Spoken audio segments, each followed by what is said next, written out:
Judging has officially begun, and Ghia is now meeting with the judges over the Cannara, so we're going to see how he does here. It's going to be quite some time before we actually see the results of it, but they try to get the judging way out of the way early on. We'll start at 8, they should be wrapped by 10, and I think they make their award decisions around 1, and then we're pretty much out of here just after evening time. So wish us luck.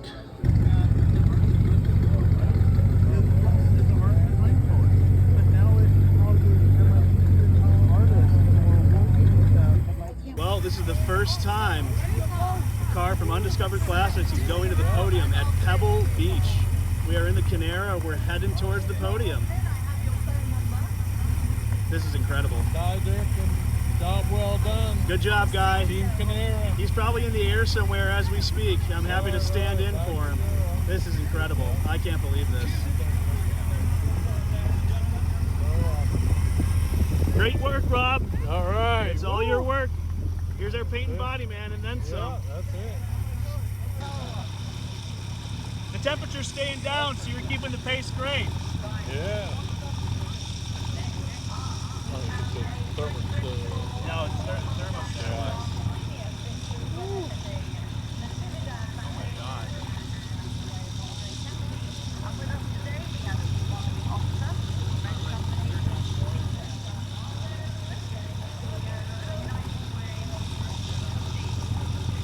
That's surreal. Yeah, it's unbelievable. Like a kid. This is Mike, all right. I can't believe it. Yeah, hey. oh, because I almost hit one of the judges.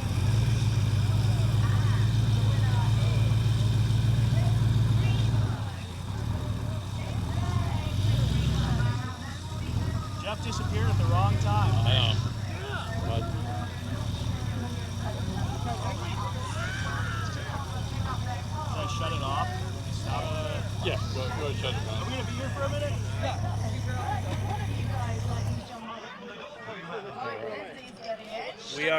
We're queued up. We're going up to the podium. We won a special award. And thank you very much, everybody, and thank you for your This is nuts. curiosity of this incredible car.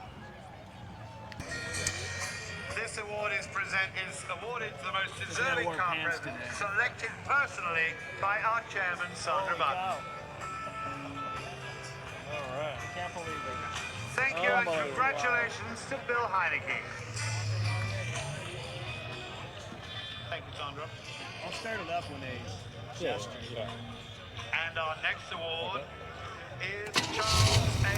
Chain Award, which is awarded to the car with the most advanced engineering of its era. And this goes to the 1931 Marmon 16 LeBaron 2-4 rumble seat coupe, owned by Gary Sevens of Long Beach, California.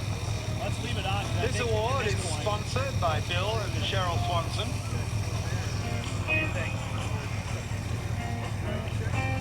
Howard Marmon began work on his V16 engine in 1927, with production commencing in 1931. It took 4 years to develop.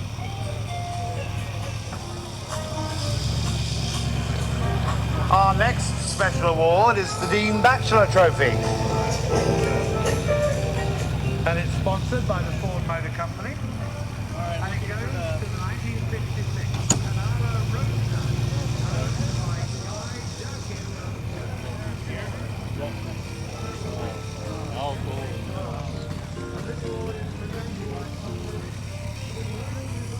Fantastic. Yeah.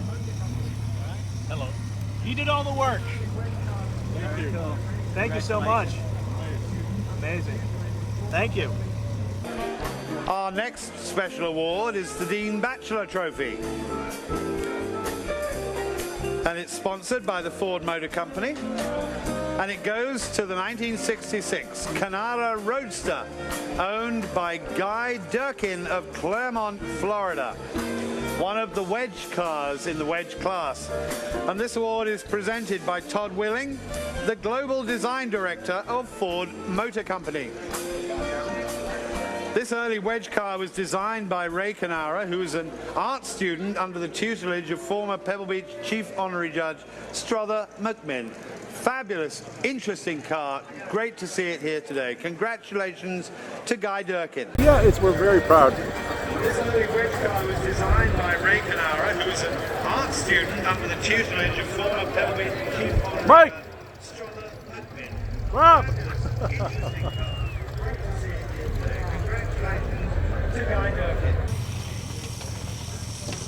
And we got off just before it overheats.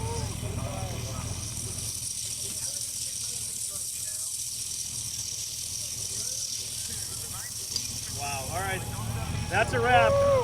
Oh, I can't believe it, but it really happened. After not winning any of the class awards, we won a corporate award, which is actually even better. That was a surreal experience driving it up to the podium. I'm just awestruck. Unfortunately, Guy had to take off early for a number of reasons, and I was happy to step in. Rob drove shotgun, all of his hard work. It's the Dean Batchelor Award. Absolutely stunned. Incredibly. My first showstopper is this. This is the one I drove, that 1970 Lancia Stratus HF0. For me, it is the epitome of a wedge-shaped car. When I saw it just driving on the streets of Beverly Hills in that feature a minute ago, when I saw it out here on the fairway, I was just like, yeah, that's fantastic. What about you? You picked one too. Well, this is a car, and Pininfarina and Ferrari, very similar. They're both 1970. They actually figured out a way to add some curves. Look at the wheel arches and so forth, and the way you get that cockpit just levitates up and forward like a jet fighter. You're a judge. Correct. How was it? Did you judge well? Let me tell you, I had the wedge cars. How did you do that? No way to choose. Here's the thing. We had so many wedge entries, we had to split it into two classes, early and late wedge. So we had 50s, they made wedge cars, yes. 50s, Yeah. 60s, 70s wedges, and then 80s and newers. Did you judge both? We couldn't, so we split it into two classes. Luckily, I got early wedge, which I like the pure Gandini era of design. Fantastic cars. Amazing. Amazing. Talk a little bit. Chris Bach gave new instructions this year about encouraging you to have every car to have elegance points, but to broaden the definition of elegance. That's because, right. you know, we look at 50 winners coming out of the 30s, and the question is, what is elegance? And Right. he encouraged everyone to think a little more broadly. Talk a little bit about that. Yeah, the term is subjective, right? I mean, elegance to you and I, we grew up in a different era than somebody who's in their 20s, obviously, right? I mean, I'm barely out of my 20s. You too. No, You I know. Long time. 1920s. 1920s. Anyway. So, with elegance, you're talking about a car that stands up well in its time. This is a great example. This is Philip Serafin's HF0 Lancia. And Honda brought this concept, right? These are cars that in their time were groundbreaking, avant-garde, unusual, bold. And some of them have so much stance and elegance in the way they were designed that I think that's what Chris was trying to do, is have some liberty to judge these cars for what they are. Are they a Packard? No. Do they belong in the field? Absolutely. Well, it's funny. I was wondering. I mean, it would absolutely shock the world if one of these became best in show. But when I was down there, you see the crowd around a few of them, and you're like, you know, the reaction, it warrants it. It's true. What the Concours is doing that's really smart is saying, we need to broaden to more than just the car restore of 1930s era cars. There's nothing wrong with that crowd. They have supported and grown the show and made it what it is and given it the provenance that Pebble Beach Concours has.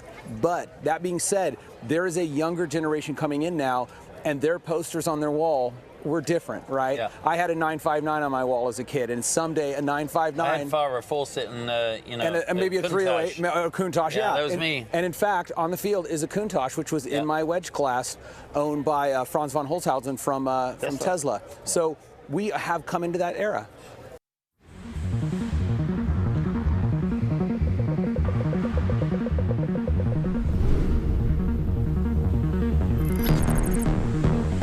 Lancia Stratus Zero. Never heard of it? Well, that's because it truly is one of one. When it comes to wedge-shaped design, It is revolutionary. The year was 1970, and the cultural and design war between Pininfarina and Bertone was at an all-time high. Each of them trying to outdo the other with the most outrageous designs. And in secret, Marcello Gandini was working on this. It was one of the first wedge cars ever to hit the scene, and at the Turin Auto Show in 1970, the car was revealed to the media and the public. I mean, just look at it. It looks like it's hewn from one solid block of metal. It looks like it's going fast without moving, and that surely has to be the design intent of any car designer. It was an unprecedented design movement which really didn't go anywhere but had a huge impact on cars that came later. How you get in, I think, is one of the great mysteries of all time, and certainly an engineering marvel. You twist that and then opens up with the steering wheel coming forward. Let's get inside and take it for a drive. Maybe more nervous about this than anything I've done in a long time. Well, this is a new kind of driving experience. Now, this is the true definition of a concept car. It included all sorts of features, gimmicks, and outlandish design features. But this little Zero has quite a fan base. It was used in a Michael Jackson moonwalk video, as well as Kim Kardashian saw it and immediately requested to do her own photo shoot with it. So, I mean, I'm just saying, maybe she is sexy after all, the car. But the car was never realized, and that is the important thing.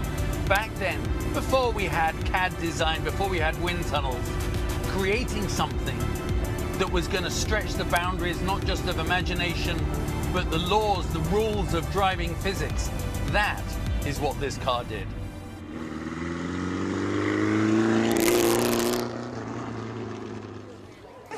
Class V1 were for the wedge-shaped concept cars and prototypes. A few of the 1950s prototypes hinted at the form, but the wedge-shaped designs that really came to the fore with concept cars of the 1960s, 1970s and 1980s. Notable examples began with the Ghia Gilda Streamline X, and they blossomed with the Alfa Romeo Carabo, the Ferrari Modulo 512, and the Lancia Stratos HF0. By the late 1970s, a multitude of marques were showcasing sharp creased cars, and this featured class focuses on the early one-off wedged concept cars and prototypes. And in third place, it's the 1960 Plymouth XNR Ghia Roadster, owned by Linda and Paul Gould of Pauling in New York. Congratulations to Paul, sitting there all alone. And it was named for the designer Virgil Exner. The XNR predates many of the earliest wedges by several years, and yet clearly influenced subsequent wedge designs.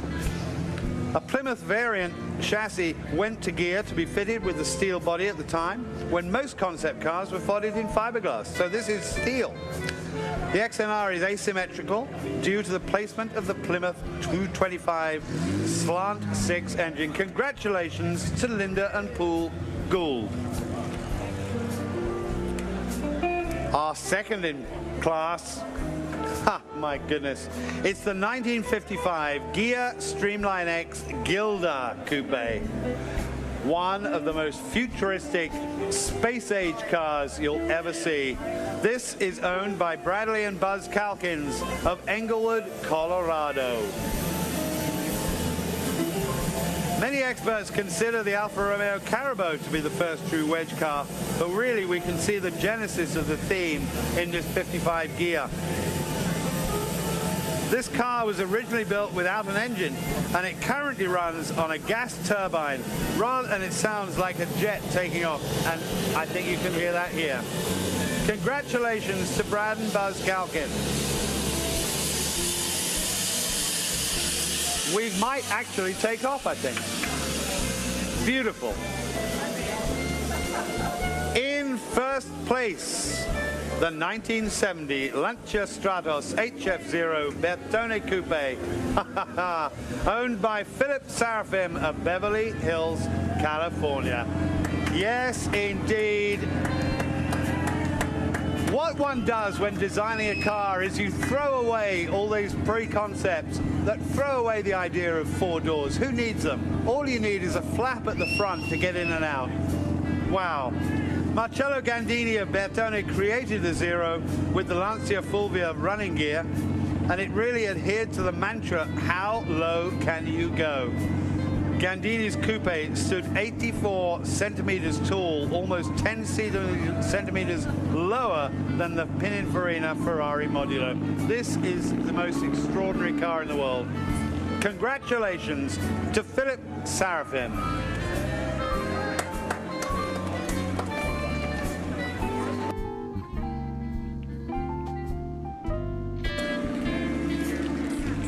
Amazing car.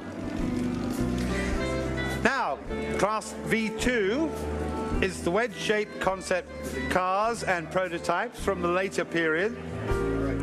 And these dramatically different wedge-shaped concept cars influenced a variety of production cars, such as the Lamborghini Miura and the Countach, the DeLorean, the Lotus Esprit, the Fiat X19, that lovely little sports car, and the Vector W8.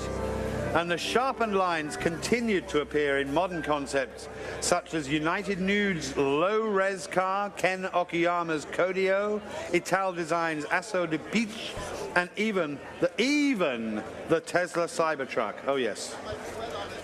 So, third in class, the 1991 Low-Tech C1000 Coupe, owned by Jonathan Weisman of Mountain Lakes in New Jersey.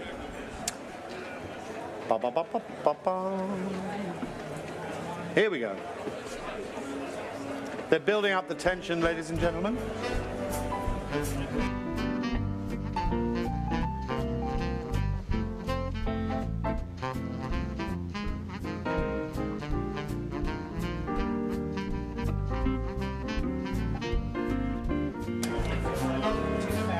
Patience is a virtue, I was always told. Hold on to your hats. Sit quietly. It's gonna happen. We have a crew on hand, literally on hand.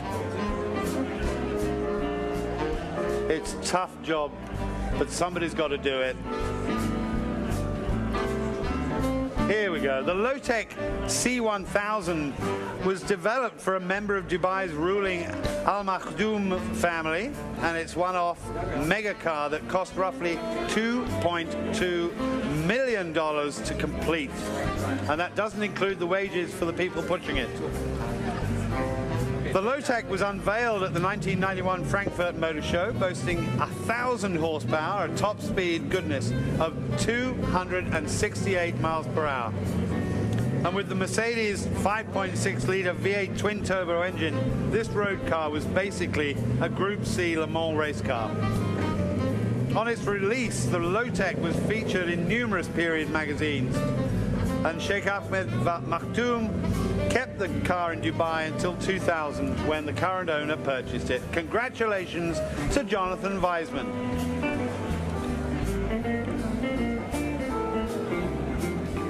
Well, second in class is the 1993 Vector W8 Coupe. It comes from a private collection. The Vector Automotive Corporation, based in California, and was founded in 1989 by the auto designer Gerald Wiegert, specifically to create a new street-legal supercar.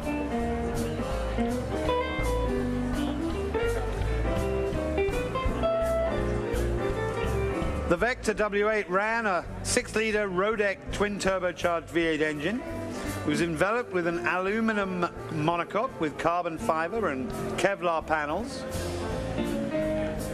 You can see the scissor doors here that made the car really very popular. But Weigert failed to raise the funding, sadly, and the company closed its doors in 1993 after 17 cars were produced. It's a very, very rare car, an extraordinary design. Great to see it here. This car was the penultimate example built, and it was the only Vector W8 produced in silver, and it remains unrestored and in original condition. Quite the sight. Congratulations.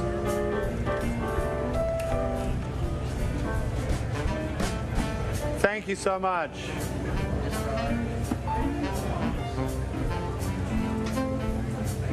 Thanks.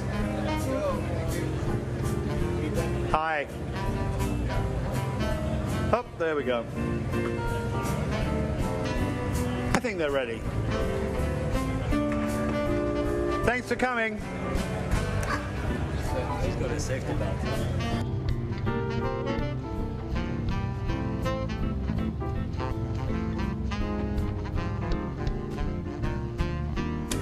So first in class is the 1979 Aston Martin Bulldog, owned once more by the venerable Philip Seraphim from Beverly Hills. Great collector of these cars. The Bulldog was Aston Martin's statement that it too could do the wedge, and if not better than anyone else. Named for the Scottish plane favoured by Aston Martin's managing director, the Bulldog was launched in 1980 in response to the development of Ferrari, Lamborghini and Maserati supercars. Hold it there, Richard. Hold it there.